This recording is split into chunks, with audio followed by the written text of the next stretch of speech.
सीधे आपको लेकर चलते हैं संभल से। हमारे सहयोगी वरुण जैन इस वक्त हमारे साथ मौजूद है। वरुण की रिपोर्ट आप अभी देख रहे थे और वरुण से अभी के इस वक्त के ताजा हालात संभल में क्या हैं ये जरा जान लेते हैं। वरुण, देखिए बिल्कुल मैं उसी शाही जामा मस्जिद के बाहर ही खड़ा हूँ रुमाना। अब से चंद सेकंड पहले अभी मस्जिद से ये अनाउंसमेंट हुई है कि कल जुम्मे की नमाज है, तो जो लोग जिन इलाके में रहते हैं अपने अपने इलाके की में जो मस्जिद है वहाँ से जुम्मे की नमाज पढ़े। बहुत ज़्यादा भीड़ यहाँ पर इकट्ठा ना हो, जुम्मे की नमाज यहाँ भी अदा की जाएगी, लेकिन लोगों से गुजारिश ये की गई है अब से चंद सेकंड पहले लाउड स्पीकर के ज़रिए कि वो जो सहयोग अपना बनाए रखें, अपने अपने इलाकों में जो मस्जिद है वहाँ से जुम्मे की नमाज पढ़े। और साथ ही लोगों से अभी अनाउंसमेंट कर ये अपील भी की गई है कि वो अपनी दुकानों को खोले। प्रशासन जो जैसे कह रहा है उस तरीके से आगे बढ़े, क्योंकि अगर आप देखेंगे मस्जिद के आसपास अभी भी जो दुकानें हैं वो नहीं खुली हैं। इक्की दुक्की दुकानें दोपहर में आकर खुलती हैं, लेकिन ज़्यादातर लोग अभी भी दुकान बंद किए हुए हैं। उसकी वजह यह है कि कहीं ना कहीं जो लोगों के मन के अंदर एक डर और खौफ बना हुआ है, यही वजह है। प्रशासन भी अपील कर रहा है और अब से कुछ सेकंड पहले मस्जिद की तरफ से भी अपील की गई है कि लोग वापस पहले की तरह नॉर्मल ज़िंदगी में उतरें, अपनी दुकानें खोलें। और कल का दिन बहुत महत्वपूर्ण है, ये बात मस्जिद प्रशासन भी जानता है, ये बात यहाँ का जो एडमिनिस्ट्रेशन है वो भी जानता है। उन्होंने तो गुजारिश की थी लोकल एडमिनिस्ट्रेशन ने, अब मस्जिद के लाउड स्पीकर से भी अनाउंसमेंट की गई है कि ज़्यादा भीड़ इकट्ठी ना हो और अपने अपने घर के पास जो मस्जिद है वहीं से जुम्मे की जो नमाज है वो अदा करें लोग। जी देखिए, हमारे सहयोगी वरुण जैन वहीं ग्राउंड पर संभल में मौजूद हैं और बिल्कुल वो जो शाही जामा मस्जिद है जिस इलाके में ये पूरा बवाल हुआ था उसी जगह से इस वक्त की बड़ी खबर हमें दे रहे हैं कि इस शाही जामा मस्जिद से ये ऐलान किया जा रहा है कि संभल में आप रहने वाले हैं तो आपके इलाके में जो मस्जिद है कल दिन शुक्रवार और दोपहर में जो जुमे की नमाज होगी तो अपने इलाके की मस्जिद में ही जाकर आप जुमे की नमाज अदा करें। यहाँ इस शाही जामा मस्जिद में आकर भीड़ ना जुटाएं। हालांकि यहाँ पर भी नमाज होगी, मैं फिर से दोहरा दूं, नमाज पर कोई पाबंदी नहीं है यहाँ शाही जामा मस्जिद में। वरुण जैन, ऐसा ही है ना? मतलब यहाँ इस मस्जिद में प्रशासन की तरफ से नमाज पर कोई पाबंदी नहीं, लेकिन एहतियातन कि यहाँ पर भीड़ ना जुट जाए और फिर 24 नवंबर जैसे कहीं हालात ना बन जाएं जब उपद्रवी भीड़ में जो शामिल थे उन्होंने पथराव कर दिया था, हिंसा हो गई थी, लोगों की जान चली गई थी। इसीलिए ये सतर्कता बरती जा रही है। वरुण,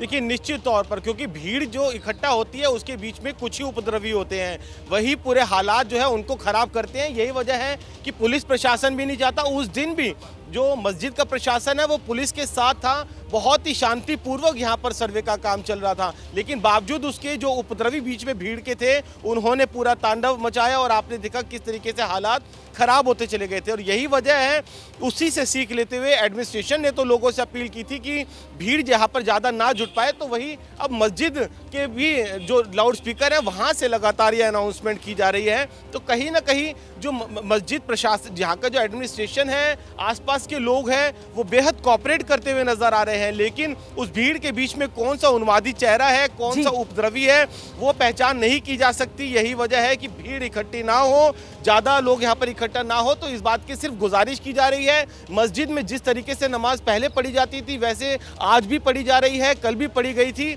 और आने वाले शुक्रवार को भी पढ़ी जाएगी, क्योंकि एक जुम्मे की नमाज है, शुक्रवार है, एक बड़ा दिन होता है। तो जो शाही जामा मस्जिद है वहाँ पर बड़ी संख्या में लोग पहुँचते हैं नमाज अदा करने के लिए, इसलिए ये अपील की गई है कि बहुत ज़्यादा भीड़ इकट्ठा ना हो, जिससे किसी तरह का कोई जो अनवांटेड एलिमेंट से अपने मंसूबे में कामयाब ना हो पाए, उसी को लेकर ये गुजारिश की गई है। और साथ ही अगर आप विजुअल्स भी देखेंगे तो यहाँ पर किस तरीके से पुलिस कंपनी फोर्स अभी भी तैनात है। यहाँ पर जो इंटरनेट है वो शाम तक इंतजाम किए गए हैं और साथ ही मस्जिद से लगातार वो ऐलान भी होता हुआ सुनाई पड़ रहा है जिसमें कहा जा रहा है कि बेहतर यही है आप अपने इलाकों में जो मस्जिद है संभल में वहां पर जुमे की नमाज कल अदा करें और यहाँ शाही जामा मस्जिद में भी नमाज होगी, लेकिन बेहतर यही कि लोग यहाँ पर भीड़ इकट्ठा ना करें। इस तरीके के ऐलान वहां संभल में किए जा रहे हैं। इस बीच संभल हिंसा को लेकर मुरादाबाद के जो कमिश्नर हैं उनका बयान आया है। संभल में हालात पूरी तरीके से सामान्य हैं, ये बयान दिया गया है। एहतियात के तौर पर संभल में सुरक्षा कड़ी रखी गई है।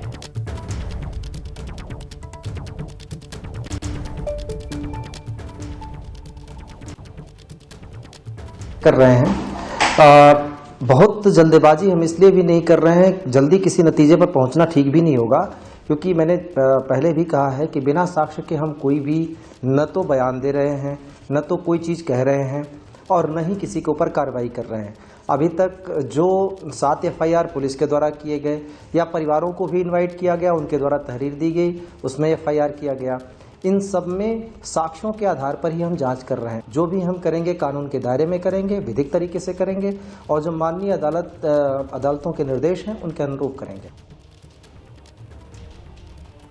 और दूसरी तरफ संभल हिंसा को लेकर जो सियासत है वो गर्म है। समाजवादी पार्टी हिंसा को लेकर बीजेपी पर आरोप लगा रही है और वहीं बीजेपी इस संवेदनशील मुद्दे पर राजनीति न करने की समाजवादी पार्टी को सलाह दे रही है।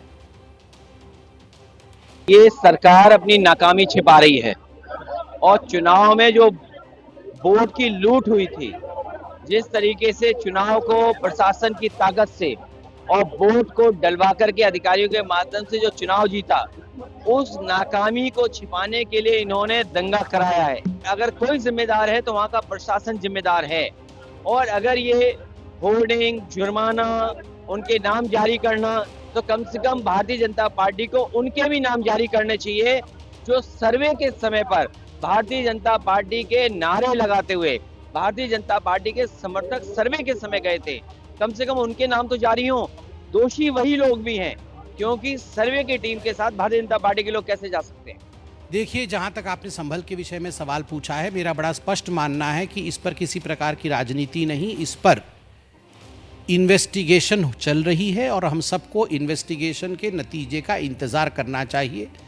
और भारतवर्ष में संविधान का राज है। स्वाभाविक रूप से जो लोग इसके पीछे रिस्पॉन्सिबल हैं, जिनके कारण ये हुआ है, उनको बख्शा नहीं जाएगा। और आइए सीधे आपको लेकर चलते हैं। वरुण जैन हमारे सहयोगी इस वक्त हमारे साथ मौजूद हैं और उन्हीं से जरा जानते हैं कि एक तरफ तो ये सियासी आर-पार जो इस पूरे मामले पर छिड़ा हुआ है, वहीं दूसरी तरफ प्रशासन जिस तरीके से चिन्हित करने में जुटा हुआ है इन उपद्रवियों को। जो बात सामने आ रही थी कि इनकी पहचान करके पोस्टर्स लगाए जाएंगे और फिर जो जुर्माना है, जो नुकसान हुआ है, वो भी इन्हीं से जुर्माने के तौर पर वसूला जाएगा। उसको लेकर क्या जानकारी है वरुण?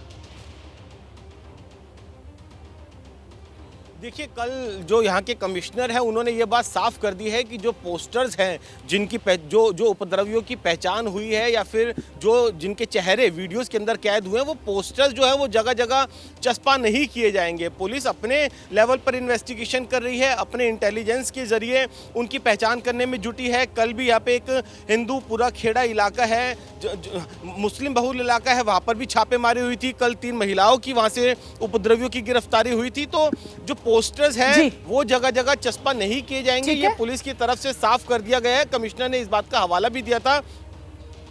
जी, बहुत शुक्रिया आपका वरुण जैन इस तमाम जानकारी के लिए। तो पोस्टर्स जगह जगह चस्पा नहीं किए जाएंगे, पुलिस अपने स्तर पर तफ्तीश करने में जुटी है और पकड़ने की तैयारी में उपद्रवियों को जिन्होंने माहौल बिगाड़ा।